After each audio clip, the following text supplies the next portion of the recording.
Good evening, everybody. Welcome to Wigan Fan TV, the week where we'll be reviewing the defeat against St Helens, still on -2 points, looking ahead to the Leeds game, and lots of things in between. Joining me tonight, Mr. David Bailey and Mr. Matt McCauley on your screen. Good evening, gentlemen.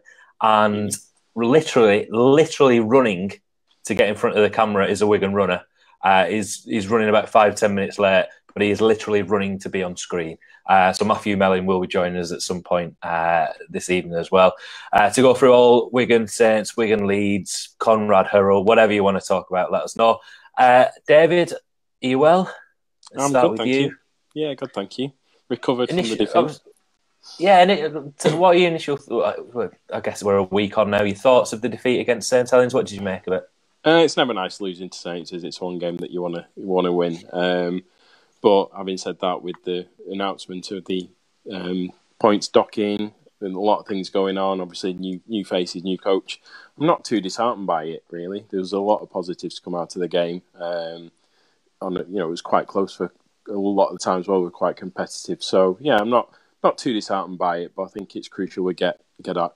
Well, I was going to say get some points under our belt. Well, it's crucial that we get to 0 points this week. I think against Leeds, it's an ideal chance. Matt, I think we all sort of spoke pretty soon after the game, and we weren't that disheartened. Although losing the game obviously is never pleasurable, and certainly against St Helens, like David said. But there seemed to be lots of positive. Were you sort of enthusiastic after the game? Did you see enough in there that you see us being all right during the season? Yeah. I mean, the main thing was Navarrete had a good game. I shouldn't have said what I was going to talk about beforehand, should I? No. I wasn't too downhearted, to be honest. It's not nice losing to St Helens, but first game, new season, new coach. I'm not too fussed about it. Obviously, Rebecca has just put this on, David, and when I'm looking at the screen, left to right is opposite. So thanks, Rebecca. We've just seen Rebecca's talking cat before, which was interesting, and it is exactly as it sounds. Good evening, Rebecca. Obviously there. Let's talk about the elephant in the room that Matt's just mentioned, Mr. Romain Navarrete. What was it? The second tackle of the season, not just of the game, of the season. Drops a ball, and then we're under pressure for 30 minutes. Not skipping too far ahead, David, but do you, if you're Adrian Lamb, do you consider it's harsh dropping somebody for dropping the ball? And I'm not suggesting that that's the only reason why, but do you think the pack is that competitive with Tautai not in there? Liam Byrne, obviously not in the 19, but the suggested is on the verge of getting a shot. Joe Bullock coming in. Is the pressure that high now in Wigan's pack that one mistake like that could lead you to missing a couple of weeks? Yeah, definitely. I don't think there's any. For me, I was thinking about looked at the 19 that they announced earlier, and then looking at who missed out. And I think for me, you've got to have Escaré. You've got to give him a shot from the bench, and it's not that Tautai's probably going to miss out again unless he's trained the house down. And then for me, the one person that will probably miss out because of the errors in the game is Navarrete. You can't really fault Bullock. Like you said, Hamlin came on and made an impact. So yeah, it's not so much about it is about the mistakes, isn't it? He was set the tone, didn't it, for the rest of the game? Really, it did, and Matt's going to be crying into his jam jar in a little bit because I think everybody's sort of not sticking the knife in, but you're right in the props, and in the middle you've got to perform, otherwise you could be out. There's players waiting in the wings and youngsters as well. Like I said, Liam Byrne, Kabul is probably not far off either. He was almost making it last season into Wayne's reckoning. So for me, it's like with the wingers, I know you mentioned about Marshall as well off air about him getting a point towards the Man of Steel voting, but for me the wingers and the middles are the ones where the pressure is highest on places. You look at fullback, you've got Escaré and Hardacre going to be there or thereabouts. You look at hooker, you've got Powell or Luluai, but there's a lot more competition in those two spots. So yeah, for me, I think Navarrete If it was down to me, I think Navarrete would miss out, but not just because not because of his mistakes. But I think we need something different off the bench this week. We didn't really have a game changer, which I think that's key, though, isn't it? What you're saying is it's not necessarily just replacing a prop for a prop. It's the potential of Escaré, and all the comments are coming through here. Escaré is a massive fan's favourite, of course, and Stephen Roberts saying we were defo short of a spark. Spencer says exactly the same. Spark in the second half is what we needed. It could be a case at that. So, Matt, it's over to you. Do we remain or leave Navarrete out? Wow.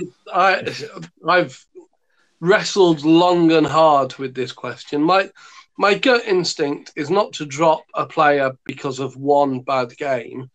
And I get what you're saying about the competition in the pack. However, how different would things have been if Club had managed to come back on and Club hadn't? I mean, could you say that only lasting for a couple of minutes is enough to warrant being replaced?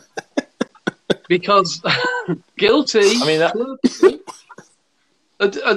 I'm not really seriously suggesting that, but I don't know. I think had Club been available for that game, it might have been a very different score. I was surprised that the friendly snake wasn't on the bench, to be honest. As if you remembered his nickname. You're the only person that best nickname in the world. Because I do think we missed him. Absolutely. I don't think all the problems lie with Navarrete. So let's just say hello. We'll say hello to Matthew while you're talking, Matt. Go on. Let's just kind of take a back seat. Let's just breathe and give Navarrete another go, I say. One of the biggest stories to come from Thursday, obviously Matt's defending Romain Navarrete. Matthew, you've not missed anything. But good evening to Matthew Mellin, the Wigan runner. The story, the elephant in the room again, that we really need to talk about from last Thursday is yourself, Matthew. How did you enjoy breaking into the Totally Wicked Stadium? Did you have a good time? I mean, you managed to escape. Wolfie got kicked out. Hi, everyone, by the way. It was brilliant. So I sneaked in, as you know, on a bit of live feed when I got in there. Basically, I don't know if I should say what really happened, but yeah, I found a way in there, ran around the stadium, and then just as I finished the live feed, some of the security was approaching them because they'd finally worked out that I shouldn't have been there, and then I got out and then disappeared. But it was definitely a rush doing that inside the stadium. Where did you run? Did you run? I mean, obviously you had this plan for a little bit. Is this now going to become your thing that we're going to expect to see you like before we played? Yeah, like before the new camp, he's just going to be running around the new camp or something. Have you developing into one of those YouTubers that just sort of breaks into places, but instead of doing anything like jumping off a building, you're going to go for a run? We've got another guest. Here's Harry. Harry. Oh, he's gone shy now. So, good evening, Harry. He's gone again. Who's Harry? Okay, you've just missed him. He was on the screen. Can you not see anything? No, I can only see you, Sean. Oh well, I mean that's the way that I do intend this show to be. To be honest with you. It is. It's exactly the way that I like it. It's the best way, to be honest. Right, let's talk about. Let's move on, if you like, to the Leeds game. Interesting. The 19-man squad was announced this morning, David. Same 19. Do you go with the same 17? We've just talked about this. Who are you dropping from that? Who are you dropping from that 17 from last week and bringing in? Your options are obviously Tausay and Escaré missed out last week. Yeah, I don't think apart from Navarrete, I don't think there's any forward that deserves to be left out. I think, but it's not about leaving him out. It's not about poor leaving him out. It's he invests a lot into that side. Yeah. Wow. I'm joking. Matt gave me a list of one-liners before we came on the screen. You know, Escaré's got to be there. You know, I think the one thing that we probably will need going forward, and one thing that we might not have seen as yet, is Sammet's going to get a game somewhere, because I thought our kicking game wasn't on top against St Helens, and I know we've only seen him in a pre-season friendly against Salford, but he did enough for me in that pre-season friendly to warrant. I think Lamb's going to have some tough decisions, whether it's Escaré or Sammet, that sort of if he does go without going up 4 forwards on the bench, and he has 3, which I think is crucial. I know we've got the reduced interchanges, but Sammet's kicking game could be vital, moving forward into the season. But I think for this week, you've got to have Escaré in the team, because you look at a bench with 4 forwards and there's nobody there that can change the game around and steer it around. If you've got somebody that can, you've got people there. You've got options there with Escaré. You've got pop him at fullback and bring Zach up into the centres. You've got pop Escaré at halfback. It just gives you a bit more of a plan B. If you've got 4 forwards on the bench, you've got a plan A and then a plan A with some fresher legs. Whereas having that little bit, Escaré's ideal, as he showed to the tail end of last season, coming on after 60 minutes with tired defences. And with the reduced interchanges, you're going to get even more tired defences because the props will have been working harder. So you've got to give him a crack. That's it. I think the interesting thing that we saw from round 1 in Super League is how different coaches are adapting to new interchange rules. Everyone, I think, has got a different idea, and I think Adrian Lamb probably had an idea that was more different, if you like, than David Ferner, for example, at Leeds, or anyone else. His seemed to be 4 big ones on the bench. Flower staying on for 40 minutes, I think, was not planned, I would have guessed, because of the Tony Clubb injury. But yeah, I think one of the big things that we saw, though, and I think a couple of people have mentioned this, is the pace off the bench was there in the forwards from Hamlin and Bullock. They took the pace of the forwards to another level, and Saints couldn't deal with us when we were playing at that pace. And I just wonder, Matt, I know this is controversial, because what I'm suggesting is Mr. Navarrete potentially not being in, is whether Tautai fits more into that system with a quicker play of the ball. But obviously Navarrete started the game, and then you've got to get your starting props, I think, are slightly different now, if we carry on in that way, to what your interchange props are, who tend to be a bit more pacey. But Matt, Mr. Macaulay, rather than Melling for the time being, are you going with the same 17? Bearing in mind we've got the Roosters, so you don't want to change too much for that game in 2 weeks, and then you experiment maybe after the Roosters game. What do you think, Matt? I'd swap Isa for the friendly snake. And that's it. Yeah, it might just be me, but did Leeds look really, really tired towards the end of that game? Yeah, they looked really tired at the start of the game. Yeah, they seem to be flagging. And bear in mind, Warrington had played 20 minutes with a player short. Yeah. I think we hope to capitalise on the fact that maybe Leeds aren't quite as fit as they should be. Where did they come from anyway? Were they a lower division side last season? Yeah, they got promoted late last year when I think they finished. Did they not finish second to Jackson Hastings Devils? I think they did. Yeah. Yeah, they just about scraped in, didn't they? I mean, it's good for them that they get to come to a good. They get to come and play against a good team. I'm sure the fans will enjoy it and make the most of fans, it. Let me tell you, their fans are really looking forward to it. They'll love it. I'm sure they are. And if any Leeds fans are watching, Matt will be at the game, and he sits in the West Stand, so go and say hello to him. Going back on the serious point, Matt, I'll pick you up on bringing Escaré in, who is the friendly stake, if people haven't grasped or watched episode 37 or whatever it was, where Matt decided to give people random nicknames. How do you play Escaré in a team where then you reduce yourself to 7 interchanges for your forwards? Surely that doesn't work in this 2019 version of rugby. It does for Wigan, because our forwards are amongst the fittest there are. Wasn't it Mark who said during that first debate that Wigan didn't always outclass their teams, but they almost always outlasted them? I think our forwards... is he talking about rugby? Yeah, I hope so. Okay. I wasn't on that show. I was just in the background, like putting people in the right place. So I wasn't really watching, to be fair, Matt. I'm sure he said that, and he made a really good point. And I think our forwards are fit enough and ready for that. And let's not forget, we did lose Tony Clubb. Wow! We've lost the Wigan runner. It's it. The streak's over. How did we end the streak? He fell off his chair. Brilliant. I don't even know where to go after that. Are you okay, Matt? Everything's bad. Sorry.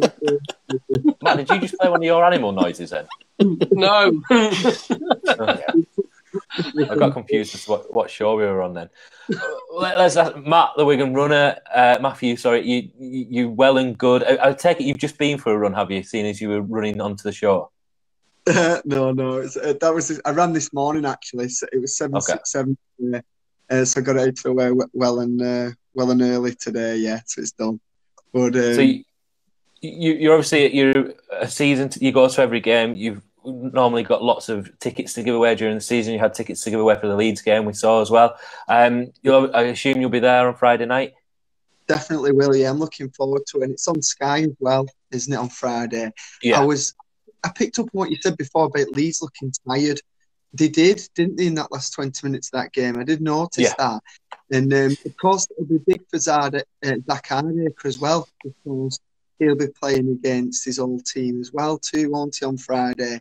But I'm intrigued to see how this goes, because the players have got to save themselves. I know I said this last week, but the World Cup Challenge is the big one. You know, whether we admit it or not, that's what, you know, it comes around only a couple of times for players like this in their lifetime. So you don't want to get injured against Leeds in this game. Leeds lost the first game. I just feel like I want to see us play well, but like against St Helens, it won't bother me that I'd take a loss against St Helens and a loss against Leeds to win that World Club Challenge every single day of the week. Because don't say that, Matthew. Matt's having sleepless nights as it is, worrying about losing to Leeds. Oh, wouldn't you rather win the World Cup Challenge and lose to Leeds? Do you know what I mean? I would, yeah, but I would. No, you are spot on. With that in mind, Matthew, would you be tempted to go with the same team again that lost at Saints and try and, although consistency of losing isn't great, but try and build that consistency and that familiarity with Adrian Lamb's team? It's all about building for the Roosters, I guess. Exactly that. Keep the same team as long as there's no injuries in those players. Keep the same team, and if we have any serious injuries in the second half or someone's not feeling right, take them off. And I don't know if I say negative, saying talking like this against the game against Leeds, but it is for me about seeing the bigger picture. And if we beat Leeds 50-0 and then lose to the Roosters, then it's for me that's not a good thing. I'd rather us lose 50-0 against Leeds and then beat the Roosters. So I know it doesn't sound right, doesn't it? But even when you say it, though, it sounds all right. Anything that you could say, you make it sound all right. Honestly, you have this amazing skill that, like I said last week, you could make Brexit sound all right. Get him to Brussels. Well, he could probably run there. That'd eat up a few. It'll be good on Friday, and I think a few of the players, I think, considering that was the first game of the season last week, I think that was a high standard last week. I don't know what you guys think. You're not leagues better absolutely.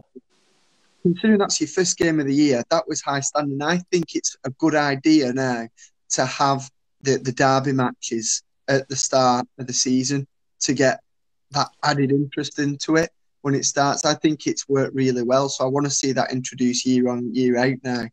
And if we build on that performance against Leeds and then peak against the Roosters, we've got a good chance, because everyone will say the Roosters will beat us. They've got a better team. We've got a young team coming through.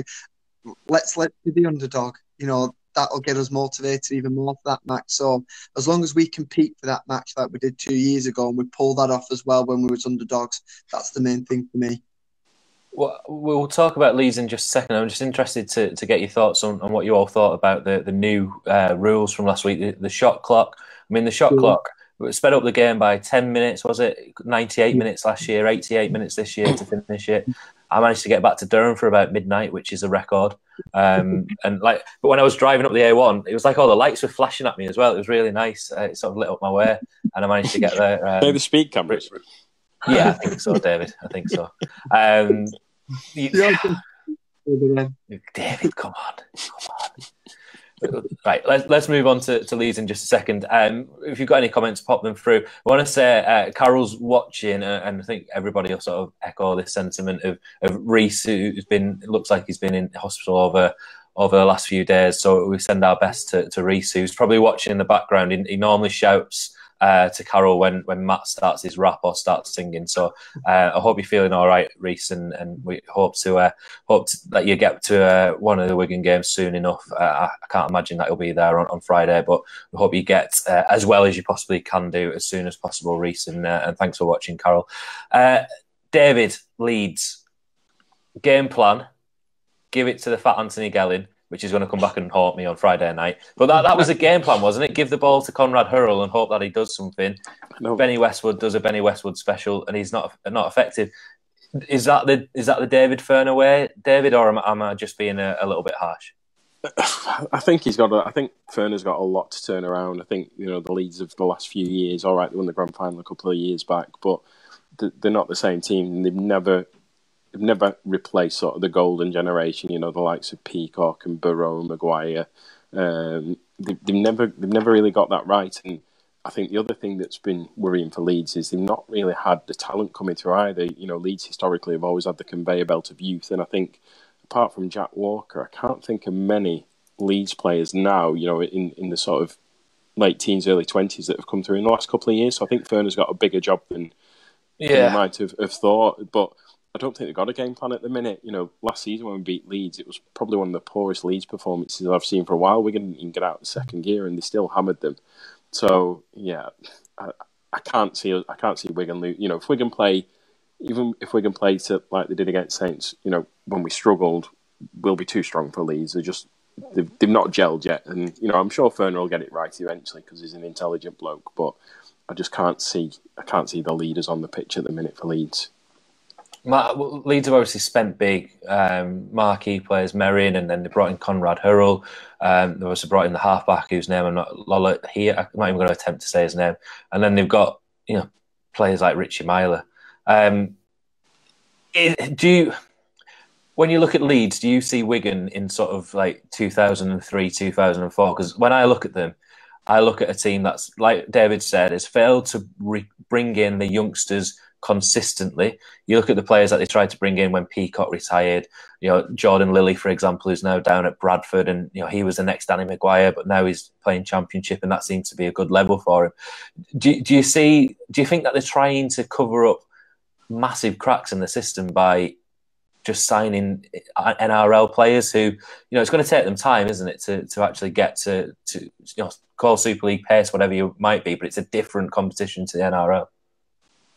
Yeah, I think you probably summed it up quite well there. Having said that, I look at that side, and it does scare me a bit. And I can't help thinking, when Leeds finally get to proper match fitness and when they gel as a team, that could be quite a terrifying prospect. I just don't think they'll do it in time for I don't think they'll do it for a month or so. But I'm worried I might be proved wrong on Friday night. The game plan though did seem to be just give the ball to Hurrell. No matter where he was on the pitch, it was like drive him up in the middle. If Conrad Hurrell, if that's the way that they play against Wigan, fantastic. Because a player that I want tackling Conrad Hurrell is Ben Flower or Tony Clubb or Sean O'Loughlin. I'll be petrified if he's running at pace. No, he won't be playing. I'll be scared if he's running at pace down the wing against Gildart or a Sargentson. But surely they played to Warrington's strengths last week. Yes, yeah. I think, are they likely to play that way again, though? I mean, they really were dire. They had no real penetration, did they? They can't possibly come to Wigan and think, yeah, we're going to try that one again. I don't know. I'm slightly scared, but I don't know. I don't know enough about the background at Leeds. I don't know what's happening. I don't know who's coming up through the ranks, and we could see the next golden generation this weekend, couldn't we? But the kids will turn out to be brilliant. I think Josie's made a really good point here, though, is they don't have a reserve team. They don't have a reserve side. I mean, Wigan don't now, but they've never even attempted to have a reserve side, have they, over the past few years? And that has surely got to be one of the biggest problems in Super League, is the fact that you've got people like Jordan Lilly who they thought would be good, and it turned out it wasn't good. Now, how did they find out that he wasn't that good? because they had to play him at Super League level rather than having that step ladder of going from 19s to reserves to Super League. I mean, that's got to be part of the system. I mean, I'm not complaining. I am complaining, but I'd like to see Leeds suffer for as long as possible, and I'm sure this man would as well. Rob Ordish, who is our resident Castleford viewer, who I've turned the Facebook page to like this video thing now, which gives people, if you comment on so many, like, you become a top fan. Rob didn't know that, and he's a Castleford fan, and he's now a Wigan Fan TV top fan, and it's with him for life. It's like a tattoo. He's going to have to, if he wants to get rid of it, he's going to have to like delete his Facebook account, set a new one up. And basically this is my ploy to try and sort of find out who's watching us, who's scouting us, who's watching us from the other side. And Rob's the first one to fall into that trap. But good evening, Rob. Mr. Wigan runner, Mr. Clark Kent, your thoughts on Leeds, and what do you expect from this weekend? I know you're talking about positivity, and you would sacrifice another defeat to get that World Club Challenge, as I'm sure in reality most people would do, but wouldn't admit that they would do. What do you see happening this weekend? I just want to say before I make a prediction, I think every week now what we should do, we should have like all put our votes in at the end for who we think's going to win, and do keep a tally at the end of the season, and we get a forfeit for who gets the most wrong. Whoever gets the most wrong has to go on a run with you. Whoever gets it wrong is going to do a 10k with Matthew. Yeah? Yeah, I think that'd be a good idea. But anyway, I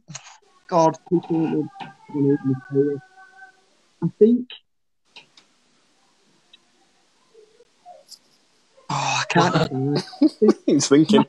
He sounds like R2D2. What's going on? You sound like you've gone underwater. I'm going to go for Leeds. The Wigan runner, live from the swimming baths.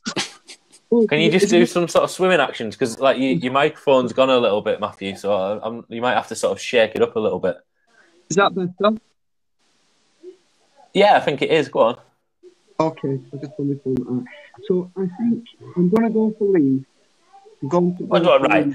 Your sound's not working properly, Matthew, and I'm sure I just heard you say I'm going to go for Leeds. So I think you need to first of all get your microphone work, because honestly, it's like muffling what you're saying, and then it sort of said I'm going to go for Wigan, but it actually came out as I'm going to go for Leeds. So just try that one again, Matthew. Remember where you are. Is it clear? Can you hear me now? That's clear. Yeah. Go on. My heart says Wigan. My head says Leeds. Look, I put this on the books, right? I think Leeds will beat us on Friday, and I think we'll beat the Roosters the following week and turn them over in a massive shock. That's what I think is going to happen for us over the next 2 weeks. That's it. I mean, do you know what? Like, there's logic in what you're saying, but I don't like logic. Okay, you need to learn to talk more with your heart, I think. Because everything that you said when you said my heart says that, everything that you said after that was right. Can you imagine? And somebody said on here, going into the Roosters game on the back of 2 defeats. Like, just the thought of it is. But like you said, Matthew, you can see the long term of it, I guess. And you know, at the end of the season, who's going to remember 2 defeats at the start of the season if we get to the grand final or whatever? Yeah. But nobody. Sorry, Andy asked the question. Are those headphones permanently attached to the Wigan runner's head? Like Kieran Cunningham. Yeah, it is. But then I can't hear you.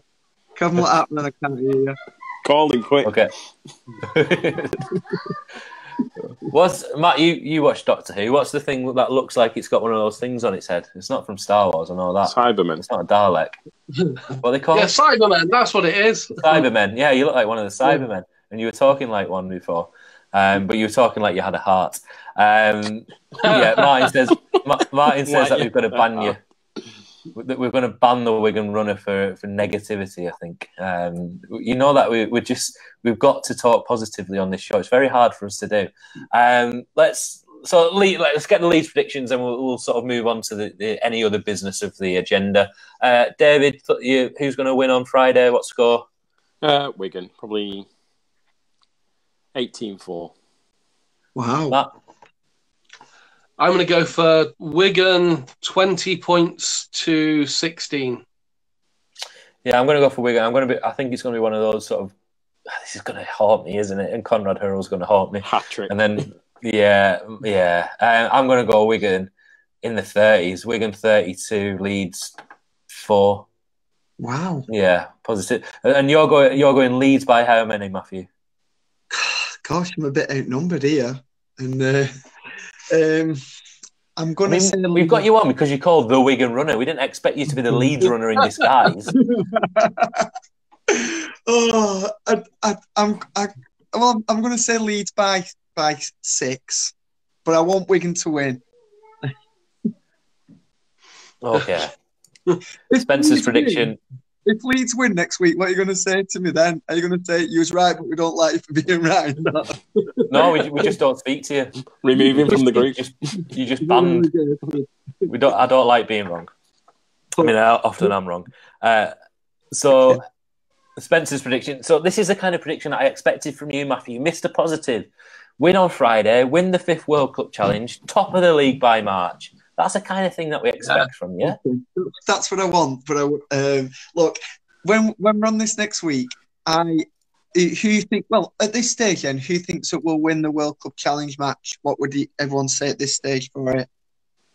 At this moment in time, not a chance. No, exactly. and I'm saying right now that we will have a chance and we will find a way to win that match. And I think we'll have a chance with a bit of confidence from a win on Friday. I feel like at this moment in time we've got too many players that don't know what they're trying to do. From one game, I think we saw 20 minutes when Hamlin and Bullock came off the bench where we saw a really fast-paced, aggressive defence, aggressive attack. And then after that, there was too much dropping the ball off, getting it in the middle because they were trying to set up for something. And I'm still trying to work out what they were trying to set up for. And I think they are as well. Because the platform was there every single time. And whatever went wrong. But you can see that they're building towards something. But I think for us to really have... I think we've always got a chance. But I think for us to... There is that danger that we end up in like that Brisbane game a few years ago where it ends up a runaway. I think there's lots of things that can go in our favour for the Roosters game. And we'll talk about that a lot more next week. Like the fact that they haven't played any games. You know, that's the biggest one, and the season doesn't start for another 40 days. I mean, you've got to love the Super League for organising games out of season for the NRL clubs just to give us an opportunity. Right, Matt. Can I just say, I'm with Matthew to some degree here because in a way, this Leeds game doesn't matter too much because I reckon in about a week and a half, we're going to get our points deduction reversed. In fact, I think Ralph Rimmer's going to ride into Wigan on a unicycle, give us a 2 points back and give us an extra 2 points and say sorry, right? So the fact that we might lose the game against Leeds won't matter at all.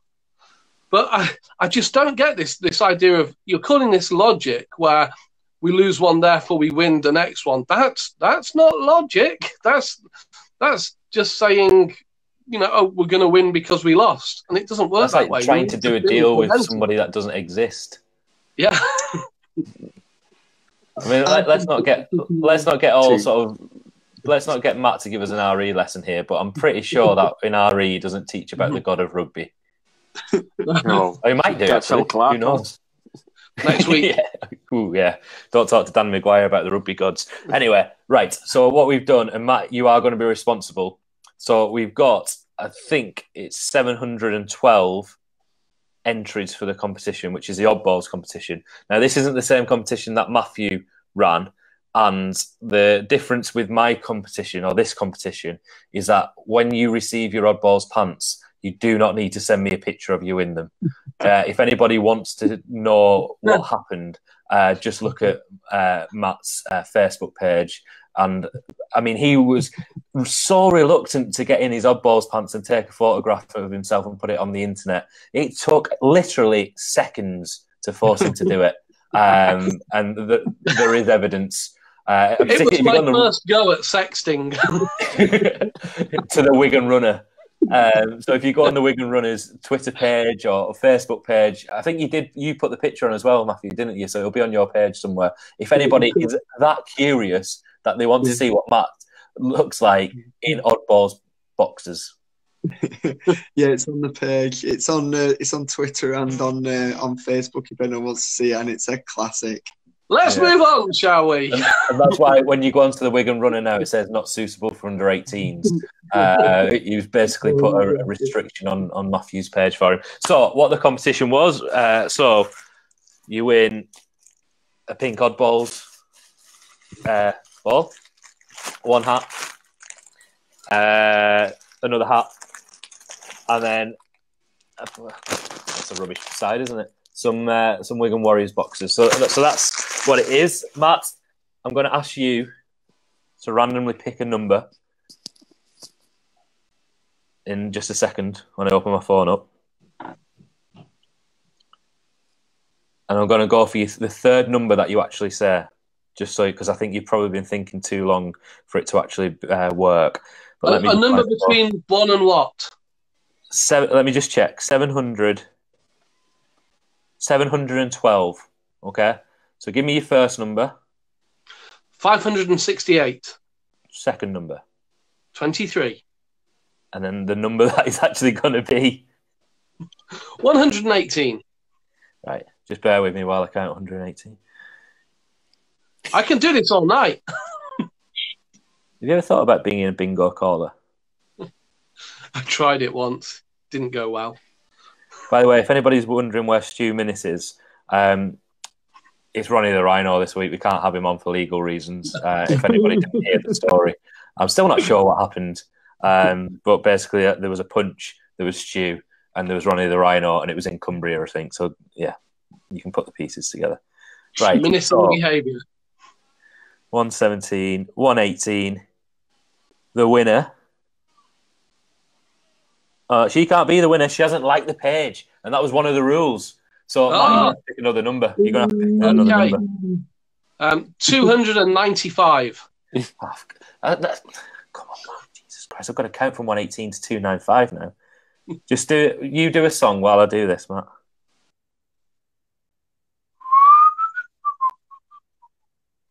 It can't take you that long to count. From 118, yes, it can. We've lost David. He's gone. He's sick of it. He'll catch up eventually. Right. The winner is David Wood. David Wood is the winner. That is him. David Wood, who lives in Wigan, which is always good. And he went to Abraham Guest Academy, according to Facebook. Mm-hmm. So, David Wood, you have won all the oddball stuff, and I'll send you a message. Woodsy! So well done, David, for basically liking a page and putting a comment on. It's always the hardest thing to do to win a competition. Right, what else should we talk about? What is in the agenda? I'm trying to bide some time just in case. Yeah, that's one thing, Matt, right? So, Liam Marshall, 1 point towards the Man of Steel award. He came. So, for anybody that doesn't know, the way that the Man of Steel award works now is they've got this panel of like 20, 40 people, whatever it is. They all watch a game each, and they all award people. Basically, the person, man of the match, 3 points, second 2 points, and third 1 point. So Liam Marshall came third, and he's got a point. Matt, that Liam Marshall, 1 point. Of all the players on that pitch, was he the third best player? I actually thought he played really, really well. Okay. He played like a player who was, trying to cement a place in the first team. And I'll tell you something else for nothing, right? And I have to admit, I did go on to Red V TV. I was drawn to it like a moth to a flame, like a Scouser to a car stereo. And they were in the stadium. It was Burton Ernie on there.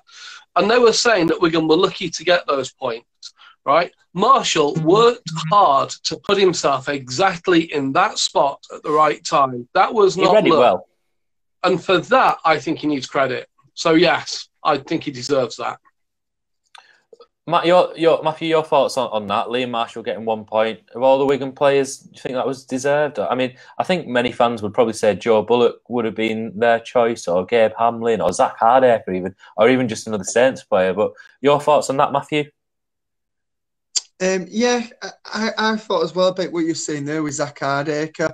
And he actually had a good game, Zach Hardaker, didn't he? Yeah. Especially for his first game in the team. And I think he's going to be big in the league against Leeds as well. But with Marshall, yeah, because, sorry, just repeat that. What did you say about the 1 point?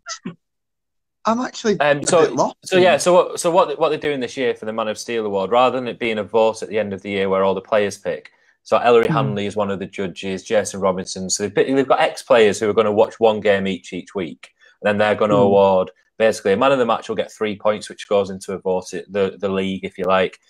2 points for second place, 1 point for third place.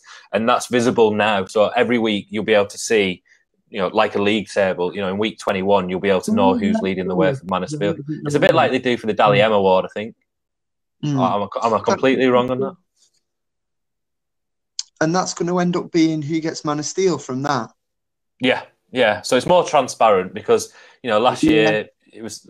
I mean, I think one of the issues with the voting last year was you had all these French players voting for, like, Romain Navarrete and, like, Romain Navarrete voting for, like, random French players at, the Dragons and stuff like that. So it's just to stop that kind of voting. And I think eventually it is right. Matt, I want to pick you up on one thing that I was thinking is we're in no place to criticise Red V TV. What they do is insightful, and the subtitles that they've added now on YouTube really does help. But one thing that I do like about Red V TV, and I've been planning, I wish I would have planned this a little bit better. So just bear with me just a second. Now, I don't know if you've noticed, but when they do the post-game interview, post-game analysis, they always pick the darkest spot possible. And I always think there's something behind it. Now, I was wondering about whether we should just do one show just like this and then just make it a bit more Red V TV. Do you think? That works for me. Like they go and stand next to Totally Wicked Stadium like this, about 4 of them, and then just stand around it and then go, yeah. But anyway, that's like the maybe witches from Macbeth. Yeah, maybe that's one show for the future. Who knows? And if you're wondering who turned the lights on, that's what I have assistants for in a live audience here. So we've lost David. Who knows where he's gone? Was there any reason for that? He just went. I think he was sick of it. I think it was just all a bit too much for him, and he just decided to go. Who knows? Let's. I mean, I hope he's all right. I mean, last week he had a cat jump on him. This week, a random little boy turned up behind him. So, God knows what's happening. Matthew, your plans for this week in terms of running? Have you got anything adventurous in the pipeline? Well, tomorrow it's the Couch to 5K that I'm doing at the moment with the council. So that'll be good. That helps people who are basically getting them off the couch, leading up to a 5K over 10 weeks, and it's week 5. That'll be good. And on Saturday will be Hey Old Park Run as well, which is always good fun. If there's anyone out there that's a runner or thinking about running, both really good events to do. And yeah, that's it for the running. And if anybody wonders, if anybody's struggling to find Matthew's the one with the headphones on, it's quite easy to see. It's because you've got a sponsorship, really, Matthew, isn't it? That's why you're wearing them.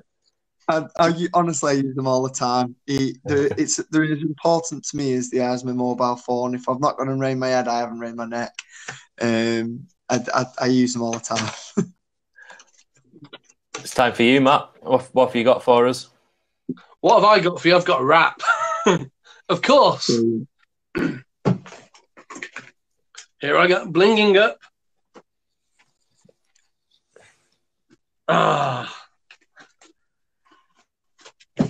Okay, are you ready?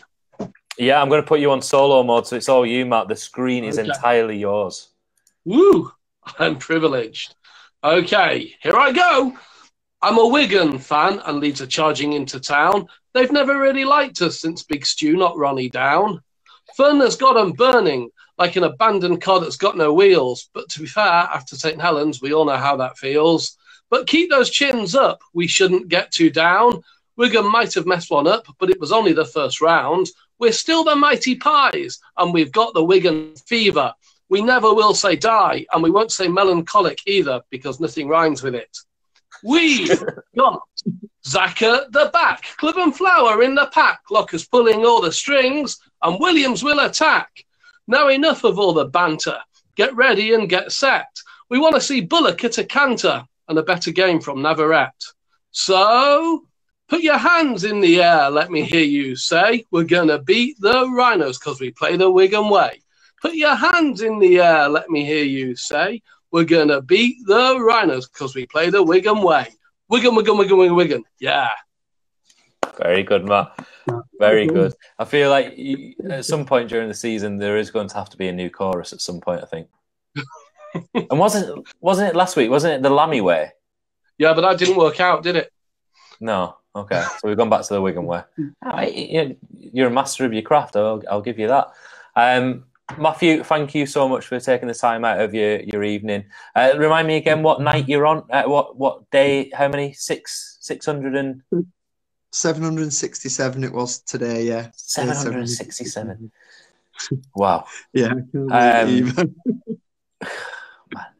Matt, Spencer gives you a suggestion there for rhyming. I don't know if can you see the screen or not?